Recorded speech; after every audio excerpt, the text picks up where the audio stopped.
Okay, well, hi everybody. Welcome for joining. We're waiting for our moderator, Maria Fedek. She has some problems connecting, but she will be here soon. But I'm really honored and happy to introduce you to our two speakers, Elsa Madrolle. Elsa Madrolle is the General Manager at VerifyVASP, and Matthew Friedman, the CEO of Mekong Club. Elsa, Matthew, can I ask you kindly to introduce yourself, tell us something about your company, so we can start off this webinar. Why don't you go ahead, Elsa? Sure. Hello, everyone. Thank you so much, Crypto Valley Association, for having us here today. My name is Elsa Madrolle. I'm General Manager EMEA for VerifyVASP. I know it's a mouthful. It's not always easy to get right. VerifyVASP is a travel rule solution provider, and we do exactly what it says on the tin. We verify VASPs. I won't get into too much around what exactly that means today. But we are a Singapore headquartered company that has been actively providing travel rule compliance services to VASPs since 2022. And you will understand as the webinar evolves what our involvement is in this. We are very close to this issue of human trafficking, particularly as it comes to scams. So it's a pleasure to be here. So my name is Matt Friedman. I'm the CEO of an organization called the Mekong Club. We work with the private sector in a positive, supportive, non-naming and shaming way. We have an association model that has about 45 companies associated with it. It includes banks, manufacturers, retailers, the hospitality sector. Our community meets on a quarterly basis, and during the time they meet, they debate and discuss and identify what needs to be done. And then we develop tools and processes and procedures.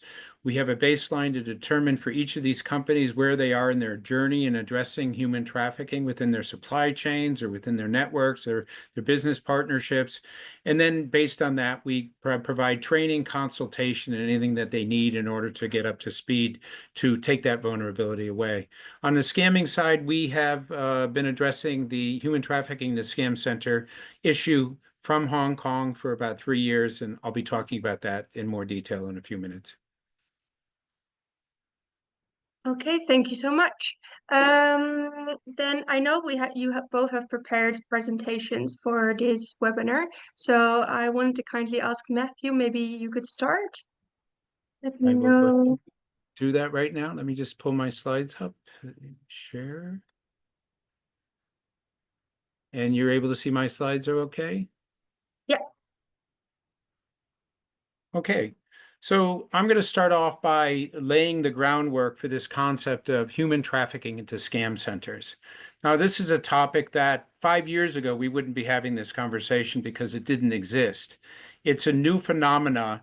And in its very essence, it's about young professional people, initially from Southeast Asia, that have been tricked and deceived into going into scam centers in Cambodia, Laos, Myanmar, and at present, it's extending to other parts of the world. So let me give you kind of a case example of this. Hong Kong University, young person graduates. He knows that he's going to eventually get a job in Hong Kong, but he wants to have a little bit of adventure. So he sees on Facebook that there's a job opportunity in Cambodia. And so he applies for it, and they do a Zoom call, and he gets the job, and he's told that you're going to work in a casino, and you're going to provide assistance, and you're going to have a lot of fun. It's going to be a great opportunity. You're going to make 5,000 US dollars a month. And so he's very excited about this. They send him the ticket. He flies down to Cambodia. When he gets out of the airport, there's a sign.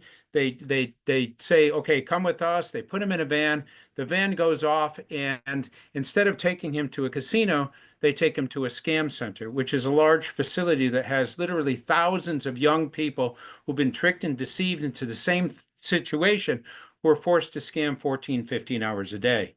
Now, yeah, imagine this, okay? You've never experienced any kind of trauma in your life, and all of a sudden you find yourself trapped in a situation. If you don't meet your targets at the end of the day, you get beaten, tortured, tasered. It has a devastating impact on a particular individual. And so what we have here is a situation where a person basically loses control of their life for a period of time. Sometimes they're let go. Sometimes they're bought out of the situation. Sometimes they just kill them afterwards. And I'll talk about that in a few minutes. But what we're dealing with here is a scenario where young people from all across Asia and the world are now being trafficked into these situations. So let me describe how this all started. So during COVID, you had a lot of infrastructure in places like Cambodia that was used for offsite gambling. And so you had a lot of people from Asia and Southeast Asia coming to these locations. They were thriving businesses. And then all of a sudden, COVID hit. And these facilities had nobody coming to them. So you had all this infrastructure, nobody was using it. These criminals, many of them who originally came from China, said, okay, well, let's see if we can pivot over to scamming. So they realized that every 10th person that they asked for money, they could basically trick them out of it. And so they said, okay, well, let's see whether or not we can use our infrastructure, draw people into this business, and then have them basically help us to scam. So they started going to Asian people and say, do you want to join our organization and be a part of this? And a lot of Asian people said, well, we don't want to do that. We don't feel comfortable. So they said, oh, let's get them to the facility. Then we'll convince them to do it. So that's where the human trafficking started. And so as a result of this particular approach, what they would do is on Facebook is they would have attractive ads where if they were trying to lure young professional men, they would use women, attractively looking women. They would develop some type of relationship. She'd talk about, well, I'm going to go to Cambodia. I'm going to work there. I'm going to have a lot of fun. Maybe we can meet there. Maybe we can have an opportunity to become friends. And so what you do is you draw people in thinking that there's going to be this wonderful opportunity that is going to be super productive from the financial side, but also is going to allow for them to really have a good experience in another country other than where they are in.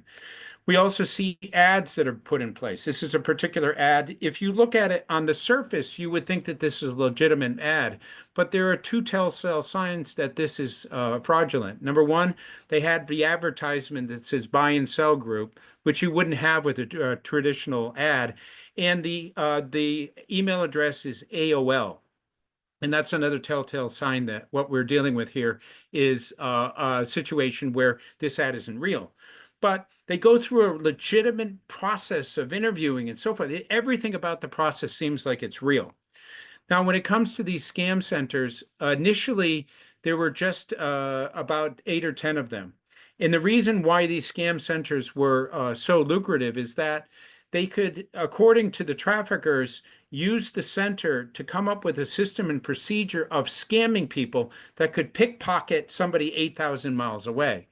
And so if you get enough people and you have an assembly line of collecting data and identifying who the person is that you're going to go after and all of these types of things, eventually you can get to a point where you are getting many, many, many people to give you large quantities of money because the scams that they're using, which are often related to crypto, is called the pig butchering scam. And that particular scam doesn't go after 20, 30, $50,000. They go after a person's entire life savings. And you'll hear about that a little bit later. The scam centers themselves look very much like a call center. This would be an example of one that we see in Cambodia. But these individuals are not there voluntarily. They can't leave. If they try to leave, they will be punished, and they will be punished in an extreme way. They have no life at all. They can't communicate with their family. They can't go outside. All they do is work and sleep and then work and sleep. This is what their life is. And we're talking about, according to the United Nations, about 220,000 people in this situation. When we're talking about these centers, this is an example of a screenshot looking down from a satellite at one of these compounds in Cambodia. What you see there are 10, 12, 14-story buildings times 8 or 10 or 12 or 15.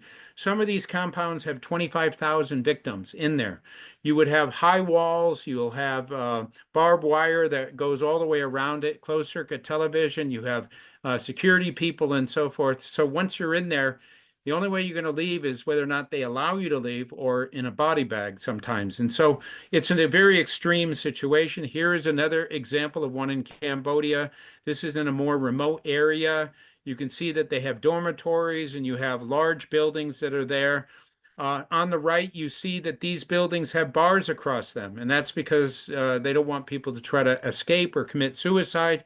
And the walls are, covered with barbed wire, sometimes electrified. There's really no way of getting out of these places because they're virtually prisons, and they hold people in place.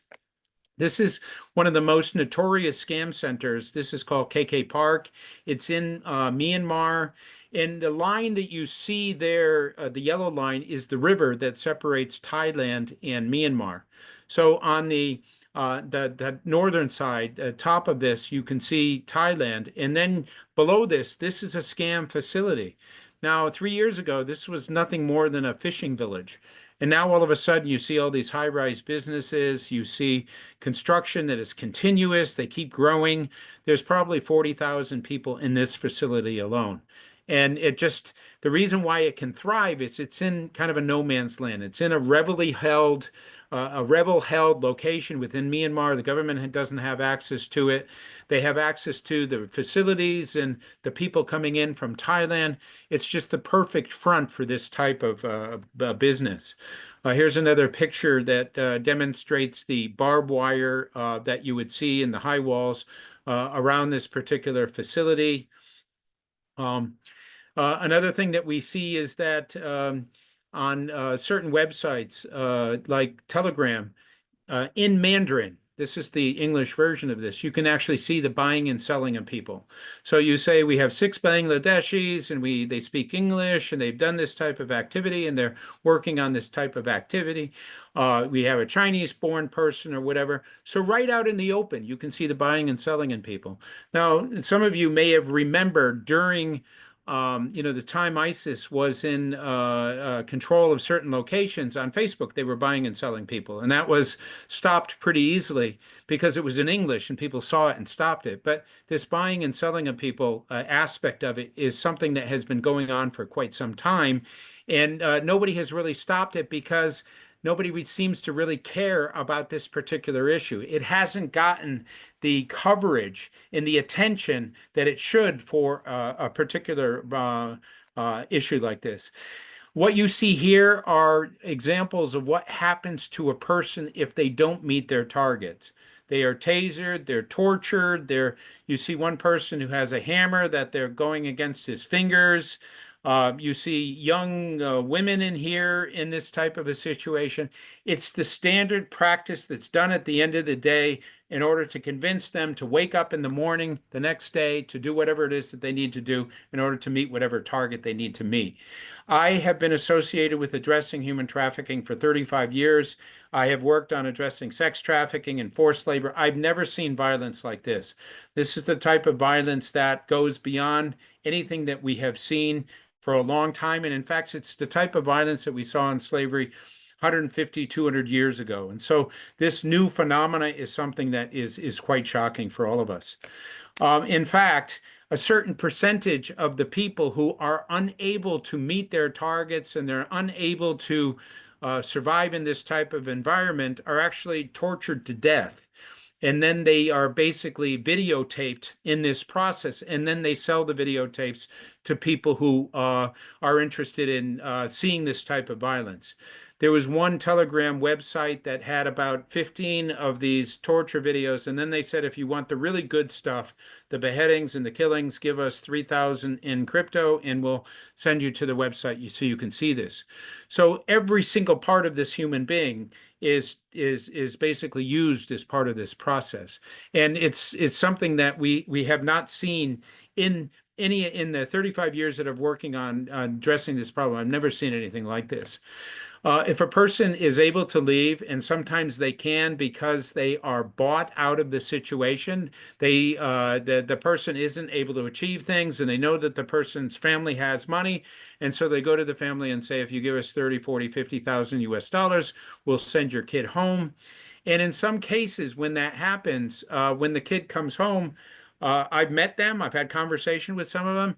They are so destroyed by the experience that, whatever kind of happy-go-lucky type of individual they were prior to this, they're not that anymore. They're almost in a catatonic state. Some of them, want to commit suicide. Some of them are actually jailed because part of the process of preventing themselves from being beaten and tortured is the process of going to neighbors and family members and scamming them. And so when they get back, they've done criminal activities, and as a result of that, they get put in jail. So here's a new phenomena that initially started in Cambodia, Myanmar, and Laos. Now we're seeing it in Bangladesh, India, Nepal, Pakistan, the Middle East. We're seeing it in countries in Africa, Latin America. So the model of human trafficking and then doing the scamming come together is a very lucrative model. In the United States, it's estimated that $65 billion worth of money was scammed using this pig butchering approach. It's a very particular type of scam that basically is a long scam where you're over a period of time developing a trusting relationship with an individual, and then after that you get them to do some deals where they make money and they're asked to take the money out of it, and then after that they do the big scam where they say, okay, well, there's a new coin coming out, if you put $1 million in, you're going to get $3 million back. They get the person put that in, and then all of a sudden they lose it. So as a result of the money that is being generated from these types of scams in this amount, you're seeing these centers proliferating. So what you're seeing now is within the banking world and within the financial transaction world and the crypto world and social media world, is they're looking to identify typologies. These typologies would allow for the banks and these other facilities to have a better understanding of what it is that needs to be done in order to address these particular aspects. And then training will be provided to them in order to see that this doesn't happen.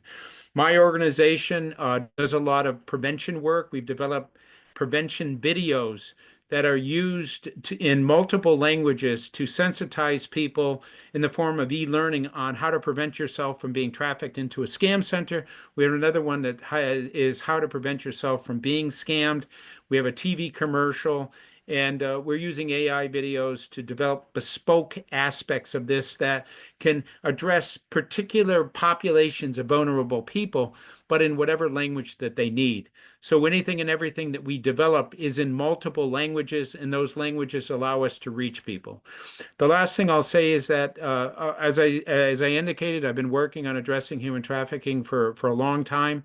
For me, this is one of the most concerning new developments because many of these crime agencies are so flush with money that they're beginning to link up with each other and they're beginning to have conversations with each other.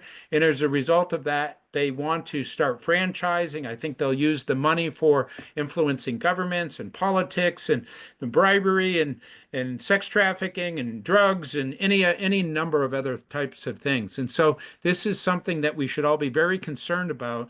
And it's something that we have to raise awareness of. And that's the reason why we do these types of videos. With that, I'll stop. Thank you very much.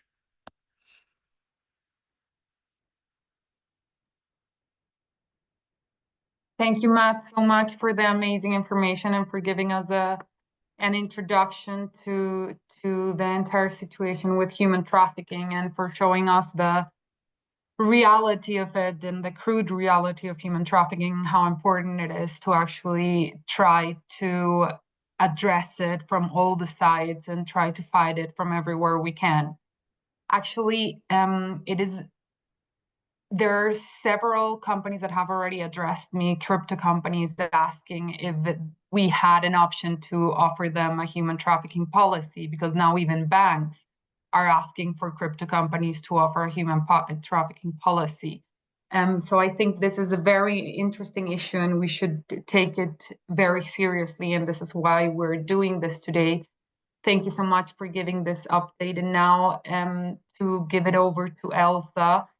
Elsa has been working firstly on finding a way of getting all this information and tracking all the crypto that have been involved with human trafficking through Travel Rule, which for me, it's kind of amazing how she does it and amazing how they do it and how with simple tools or well elaborated tools, but for us, simple tools to use as VASPs, we can actually track this and find this out and help in any way we can to actually stop this a bit more every day.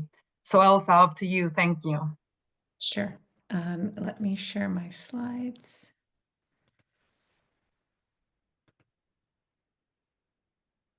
Okay, great. Are you able to see the screen? Yes, we can. Okay, wonderful. So just to pick up where Matt left off, thank you very much, first of all, for a very sobering presentation. Individuals are getting trafficked against their will into scam compounds and then forced to scam. I am going to kick off with, what is the scale of this proliferation of scam centers? So looking at a couple of statistics, I've lifted this from the United Nations Office on Drugs and Crime report that was published just a few days ago. It states that we are now at an inflection point, with scam centers. The UNODC talks about the industrialization of these centers, where small scale operations are now being replaced by larger consolidated criminal groups that are bringing in billions and billions of dollars of illicit capital inflows. So we're talking about hundreds of thousands of trafficked individuals, and they're targeting victims around the world. They're now saying there is no jurisdiction left immune. As Matt mentioned, global crime syndicates are running operations, and even partnerships now being formed between the different crime syndicates cross-border, especially, of course, when it comes to money laundering, because that's where the network, they're not in competition, they're trying to help each other. It is very difficult to estimate the actual amount of stolen assets that we're talking about, because not everyone, particularly with pig butchering, not everyone who's the victim of a pig butchering scam is going to report it. There's still a shame element attached to it. So a conservative estimate is that it's in the tens of billions of dollars. Reported cryptocurrency scams accounted for nearly $6 billion US in 2023, of which 4.4 billion were these romance scams, the pig butchering that we're calling it.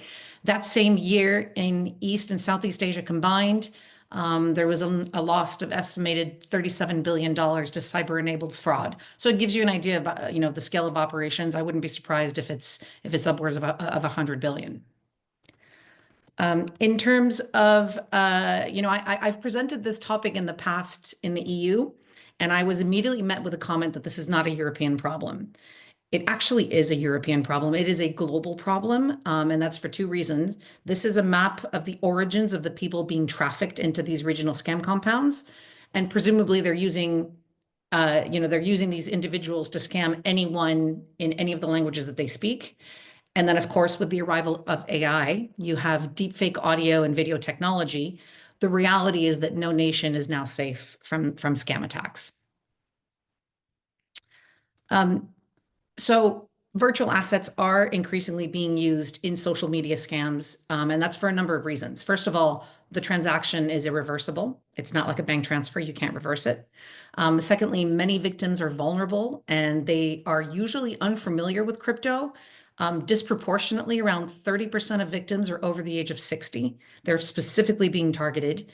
The scams are usually cross-border, so speed is an advantage. And then, of course, the scammers can use, a series of privacy tools, depending on how sophisticated they are. There are different typologies, as Matt mentioned, for social media crypto scams. I will discuss probably the most common example, these romance investment scams that we refer to as pig butchering. If the name sounds awful, it's because it is. It actually originated from the scammers themselves. They're the ones that call it this to describe their strategy. So the victim is the pig.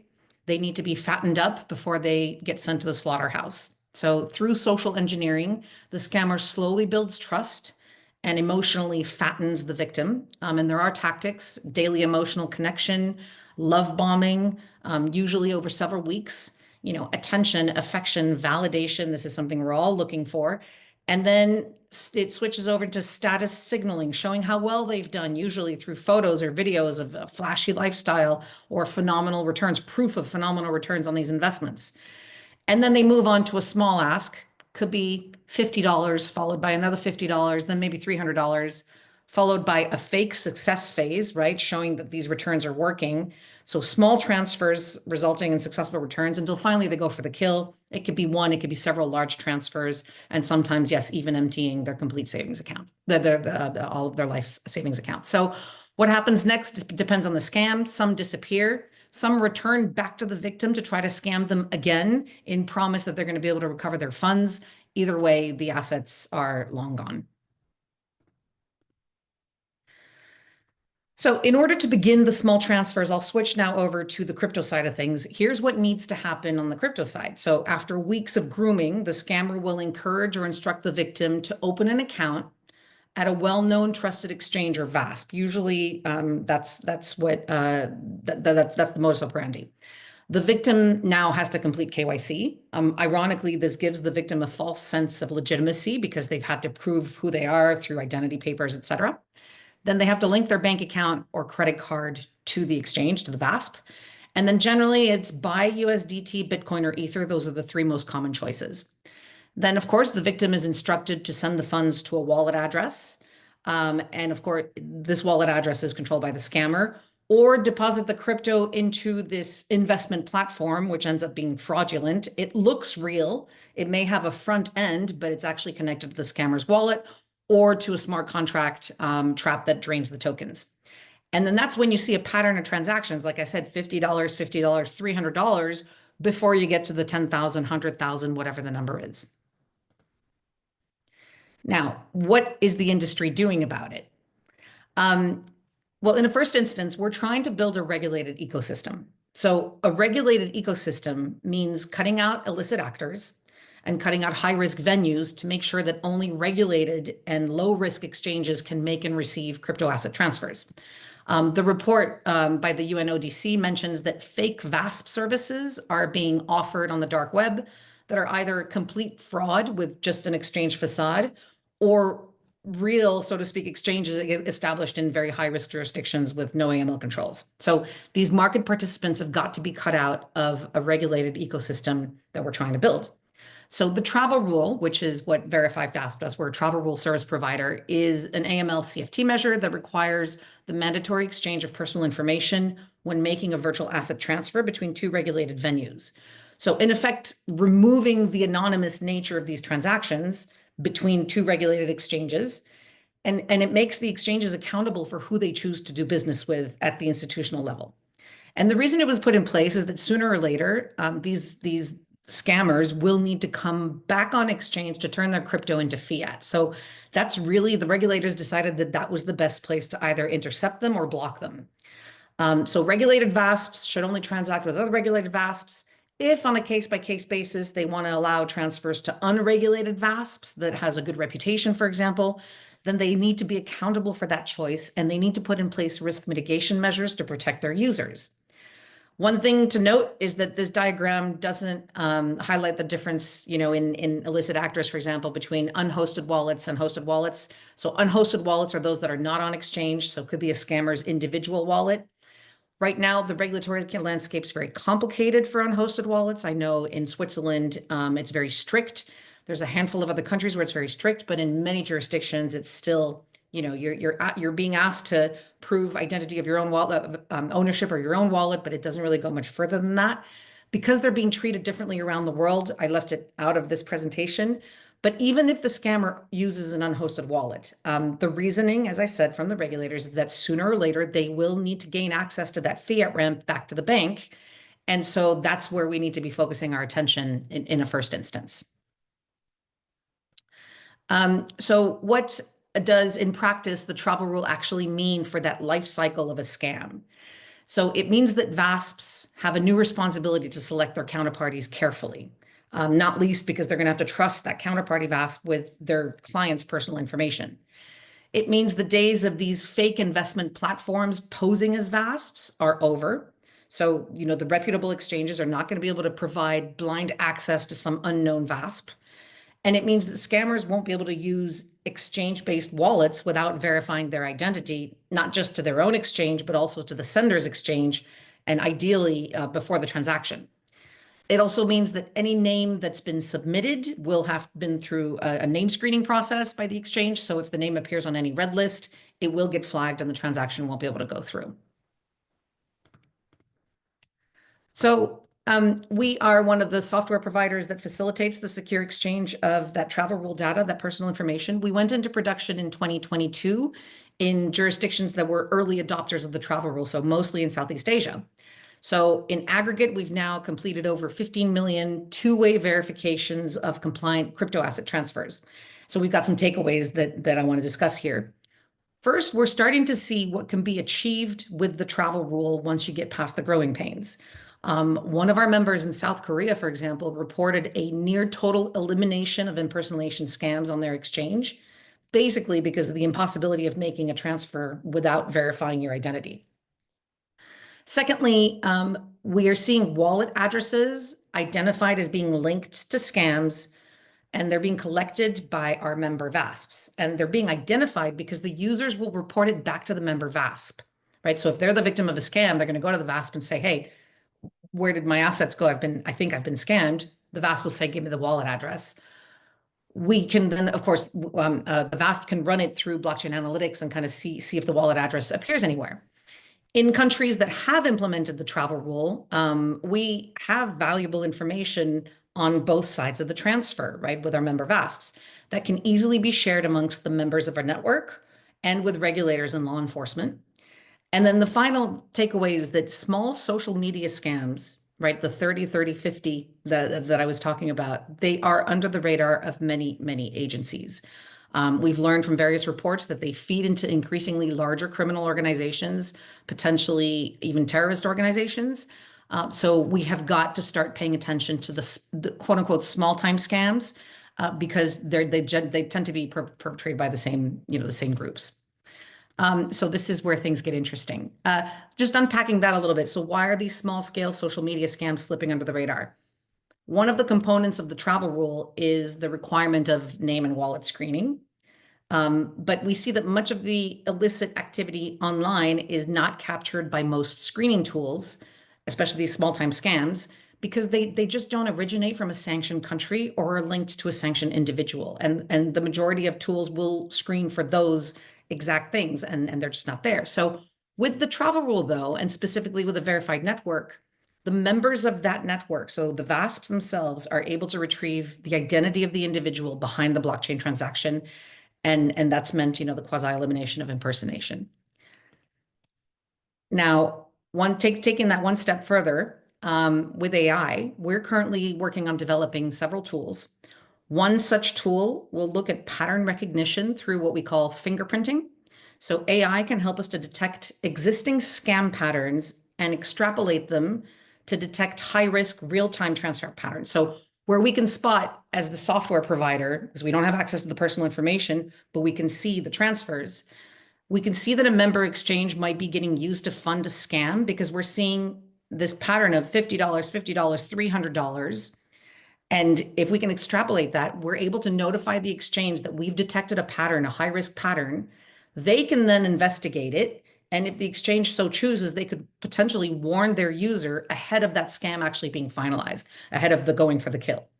So we're, that's one of several tools that we're utilizing AI for to kind of figure, okay, the regulators have asked for all this data. It is helping certainly remove, impersonation scams and some of the scams, but what else can we do with the data? There's really cool stuff we should be able to, start to beat the scammers at their own game because they're definitely using AI. So we need to start doing that as well.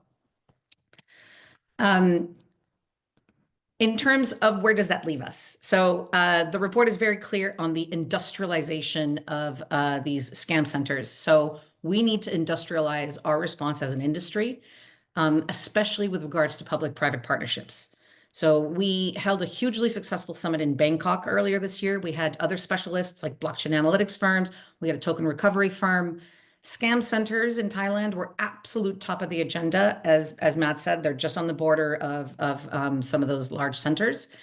And over half of the attendees in Thailand were from the public sector. We had law enforcement, we had the cyber police, we had AML divisions. They all turned up in force. So we need to be doing more of these as an industry and inviting the public sector in individual countries to really help educate and get the conversation going. What I presented to you today about the travel rule is promising, But the caveat is that the travel rule only works if everyone is doing it. You know, it's a FATF standard. So technically all 200 plus FATF countries should be aligned, but we're still several years behind. The UNODC report highlights that these scam centers are geographically mobile. So we need to do whatever we can to accelerate that rollout of regulation before, you know, to stop this jurisdictional arbitrage. And then finally, I wanted to point the audience to a website that we launched where we invite anyone to register and report suspected crypto scams. And then we go and validate them, and we hope to eventually plug in law enforcement into this website. It's a pro bono, it's early days. We're still working on several features, but you know, if anybody's interested in registering, it is cryptoscam.org. And that brings me to the end of my slides. Thank you very much for your attention. And I think we're happy to open it up to questions, comments. Thank you, Elsa, so much. Yeah, we're happy to open it now to several questions. If there is someone that already has a question, otherwise I would have some questions for you if there are no questions from the audience.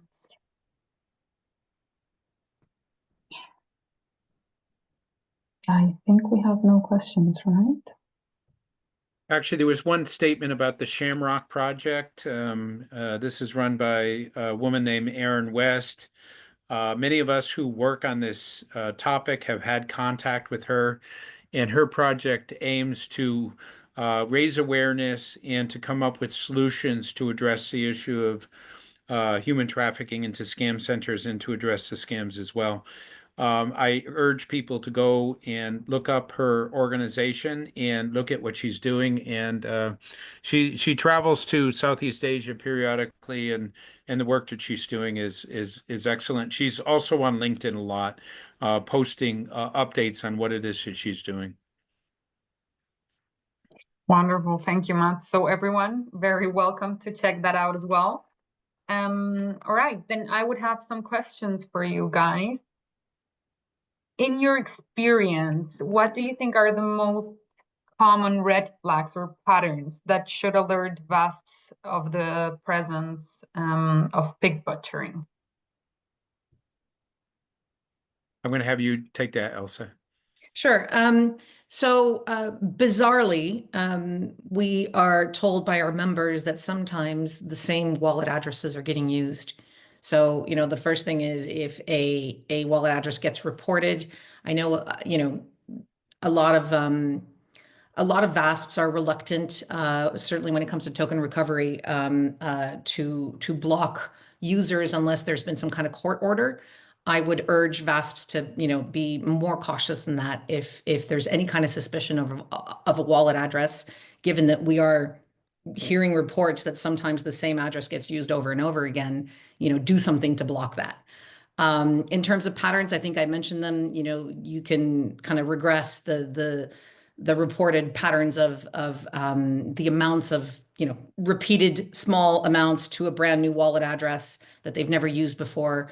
And in increasing value, I think that's a red flag. I'm not expressing it very well. I'm sure there's a way to quantify that better.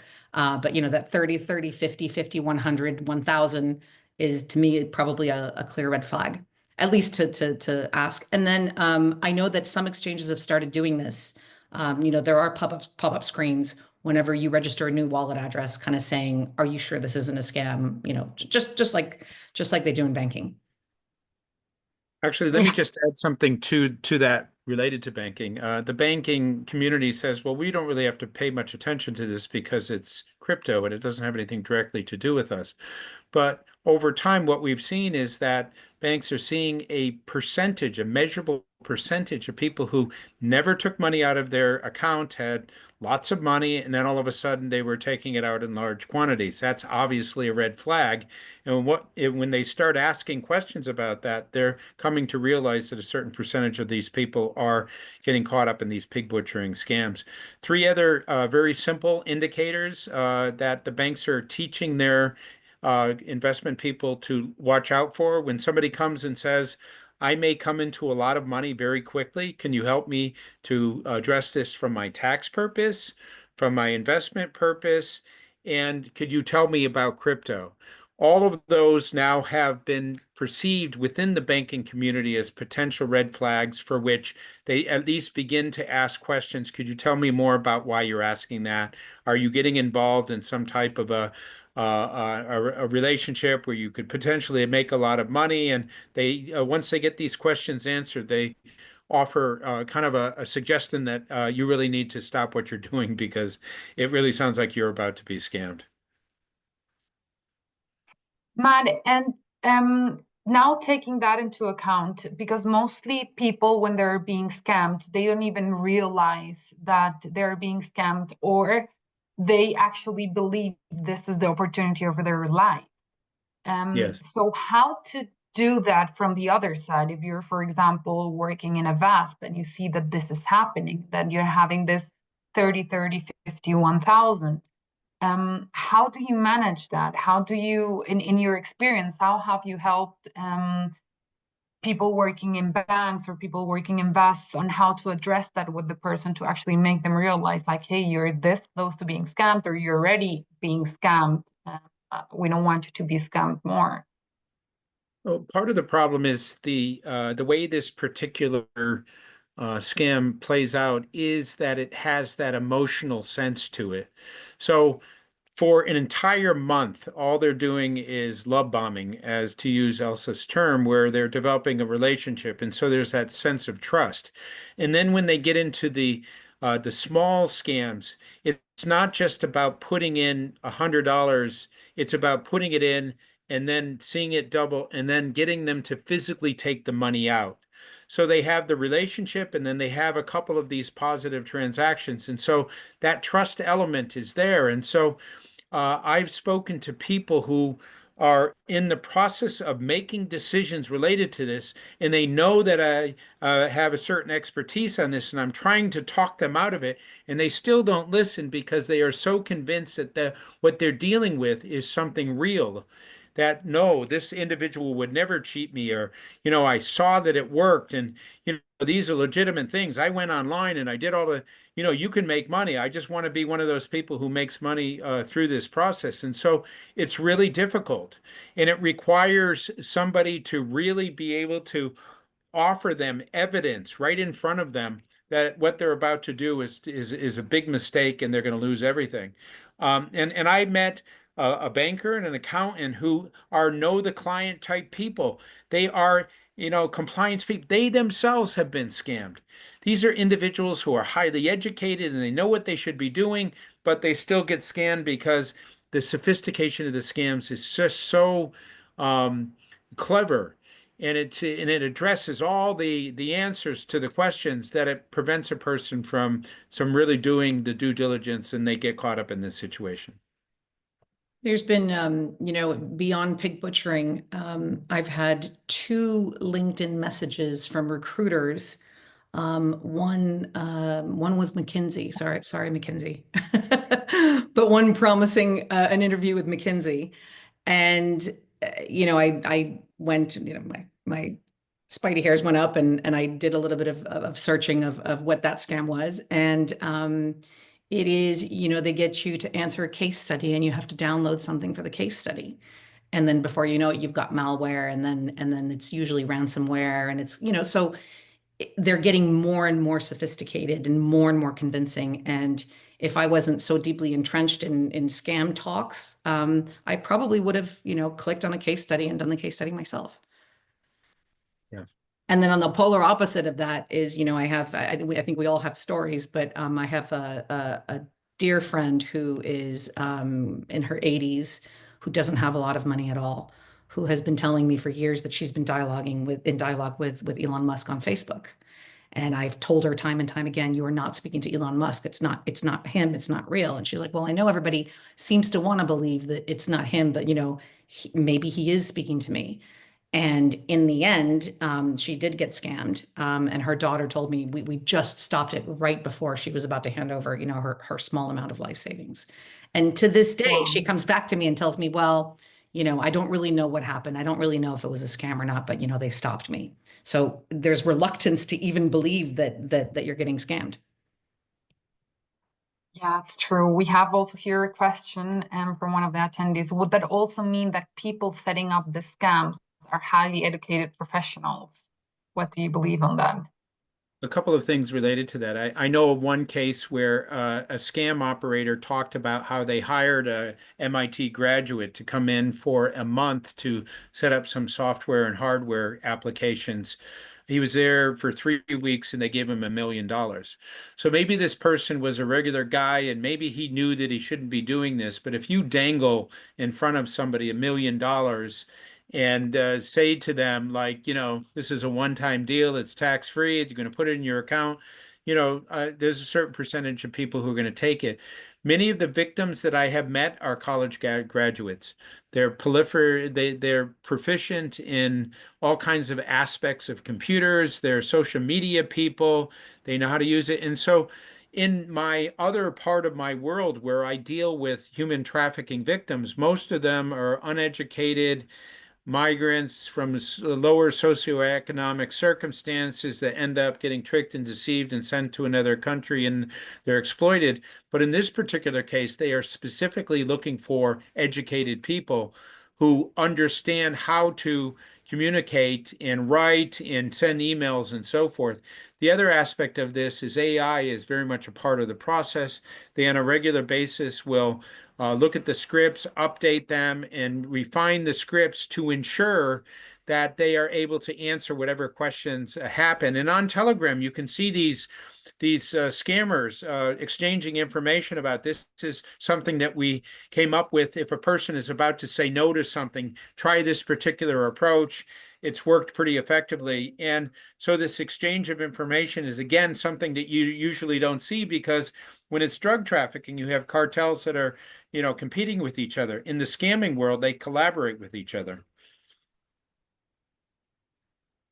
Yeah, that's true, and it is amazing to see how easy it is also to fall into that type of scams, and if there are also people that studied in university or that are used to social media, and as you say, with AI nowadays, I think putting it into ChatGPT, then saying like write it as if you were an MIT graduate from law school MIT graduate, then there you go. You don't really need to go deep into it, to be honest.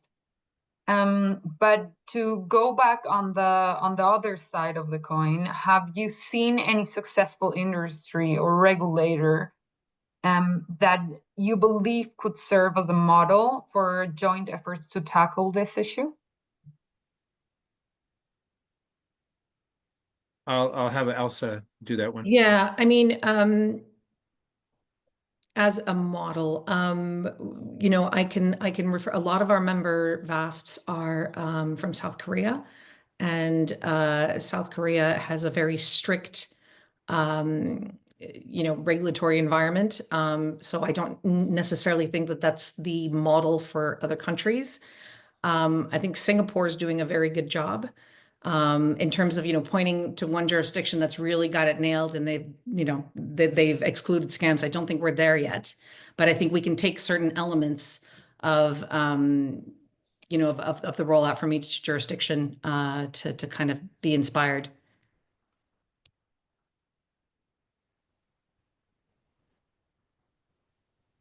Okay, then. Yeah, I think it's very interesting, and it would be great too, because I think mostly, I mean, from my perspective, usually when you hear about Singapore, you hear about South Korea, it's usually that a lot of scams are going on there, and that a lot of scammers are using those jurisdictions to do the scams in. So it's interesting to hear that, especially, and you also told me, Elsa, that South Korea also has the issue with the scams coming from North Korea and then using South Korean people or scamming South Korean people constantly.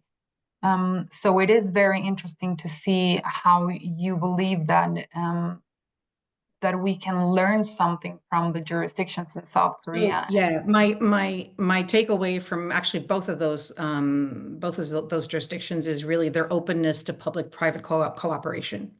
I think that's really what it boils down to. We have to continue the dialogue because neither will succeed without full cooperation. And by public sector, I also mean law enforcement and, every aspect of the public sector involved in this. Yeah.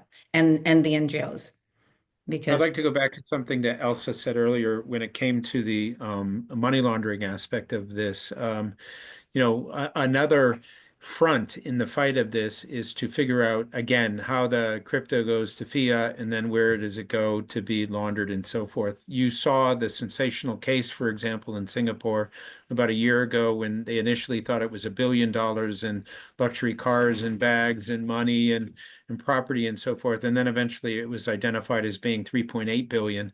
And that was coming from Cambodia, from the scam centers themselves. And so if you're dealing with multi-billion dollars, then that money's got to go somewhere and it's got to be laundered some way. And so another kind of front in this would be law enforcement working with the banking communities to ensure that they have systems and procedures and red flags and typologies in order to identify how that money is potentially making its way into legitimate banking networks. And why this is a problem for them is that if any of that money is identified as being illegal, it's money laundering and the banks get fined, and that's a big problem for the banks and so forth. And so this is an emerging area because it's kind of a new thing, but you're going to see a lot of attention associated with that as well.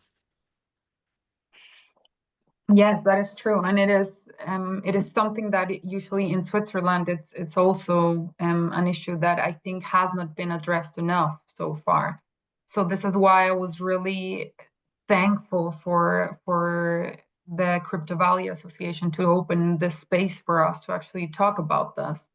And this is something that is getting that slowly is getting more important and has gained importance and has gained visibility as well. And this is also one of the themes we will have in the Crypto Valley conference, where Emrose is going also to support and to give a presentation here about their experience as well with pig butchering and with scams as such. So I agree with you, Elsa, that it has to be a joint, we have to join forces from the public sector and the private sector to actually find a good solution for this. I think there isn't a solution. I think we need to disrupt to the point of making it, not viable is ambitious, but uncomfortable for these scammers to continue to operate with as much ease as they are. So we have to individually, nobody can come up with a solution, but we have to, wherever we can. So travel rule is one example of that. Make it increasingly uncomfortable for them to transact the way that they have been, such that they're growing, very fast growing. I think it's the fastest growing criminal industry in the world, type of criminal activity in the world, so that it deters them. The best we can hope for is a deterrent. We have two additional questions, and I think we can end with that because we only have 5 minutes left. But how effective do you think are traditional banking institutions able to detect such issues? Do you think they're more effective than VASP? And in your experience, how effective have you seen they're being able to detect it? Well, what's happening now is the banks, along with our organization and a few others, are developing the typologies related to this.